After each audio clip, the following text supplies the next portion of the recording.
দেশ এবং দেশের বাইরে যে যেখান থেকে ভিডিওটি দেখছেন সবাইকে আসসালামু আলাইকুম। আশা করি সবাই খুব ভালো আছেন। আজ আমি আপনাদের বানিয়ে দেখাবো কার্পিউ মাছ দিয়ে লাউ শাক চচ্চড়ি। অনেক এলাকার মানুষ আছেন যারা লাউ শাক শুধু ভর্তা এবং শাক রান্না করে খান। মাছ দিয়ে যারা এভাবে লাউ শাক চচ্চড়ি কখনো খাননি তাদের জন্য আমার আজকের রেসিপি। তাহলে চলুন রেসিপিতে ফিরে যাই। প্রথমে একটি প্যানে 1 কাপ আলু কুচি দেব। তারপর দেব বড় সাইজের 3-4টা পেঁয়াজ কুচি। এবার দেব পরিমাণ মতো কাঁচামরিচ ফালি, 1 চামচ লবণ, 1 চামচ হলুদ গুঁড়া, কিছু আস্ত জিরা এবং 5 টেবিল চামচ রান্নার তেল। তারপর হাত দিয়ে সব কিছু একটু মাখিয়ে নেব।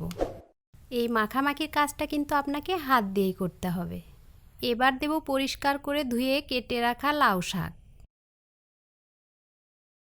লাউ শাকটা দিয়েও আমি আবার খুব ভালো করে মেখে নেব।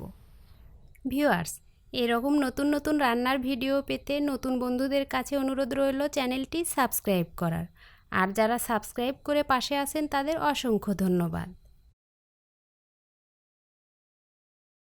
মাখিয়ে নিয়ে এবার এর ভেতর দেব মাছ এবং লাউ শাকের ডাঁটা।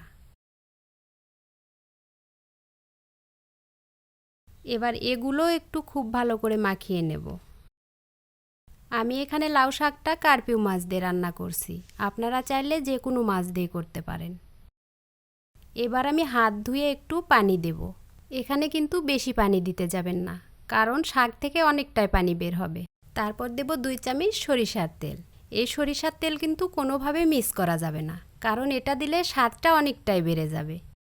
এবার মাছের একটু ডিম ছিল, এটাও আমি চচ্চড়ির উপর দিয়ে দেব। এবার ঢাকনা দিয়ে ঢেকে মিডিয়াম হিটে রান্না করব 7 থেকে 8 মিনিট। 8 মিনিট পর ঢাকনাটি তুলে আলতো করে একটু নেড়ে দেব। চচ্চড়িটা নাড়ার সময় একটু সাবধানে নাড়বেন যেন মাছগুলো ভেঙে না যায়।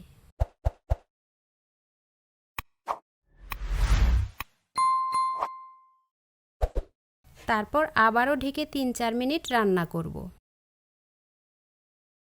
এভাবে চচ্চড়ির ঝোলটা শুকিয়ে না যাওয়া পর্যন্ত মিডিয়াম হিটে রান্না করব।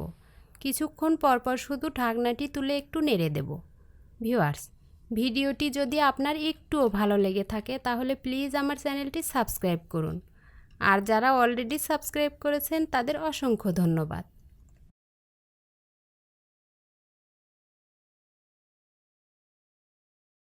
চচ্চড়ি কিন্তু আমার রান্না কমপ্লিট। লাউ শাক চচ্চড়ির যে অথেন্টিক একটা ফ্লেভার সেটা কিন্তু অলরেডি আমার নাকে চলে এসেছে। এখন আমি একটি সার্ভিং বাটিতে চচ্চড়িগুলো তুলে নেব। এভাবে লাউ শাক মাছ দিয়ে চচ্চড়ি করলে কিন্তু সেই লাউ শাক চচ্চড়ির স্বাদ অনেক বেশি হয়। আপনারা চাইলে অন্তত একবার বাসায় বানিয়ে খেয়ে দেখুন, আশা করি মন্দ লাগবে না। ব্যাস, তৈরি হলো আমার লাউ শাক দিয়ে মাছ চচ্চড়ি। আমাদের বগুড়ার লোকজন কিন্তু এভাবে লাউ শাক এবং মাছ দিয়ে চচ্চড়ি রান্না করে থাকে। আপনাদের কার কার এলাকায় এভাবে চচ্চড়ি রান্না করেন কমেন্টের মাধ্যমে জানাতে পারেন। সবার সুস্বাস্থ্য কামনা করে আজ এখানেই বিদায় নিচ্ছি। আল্লাহ হাফেজ।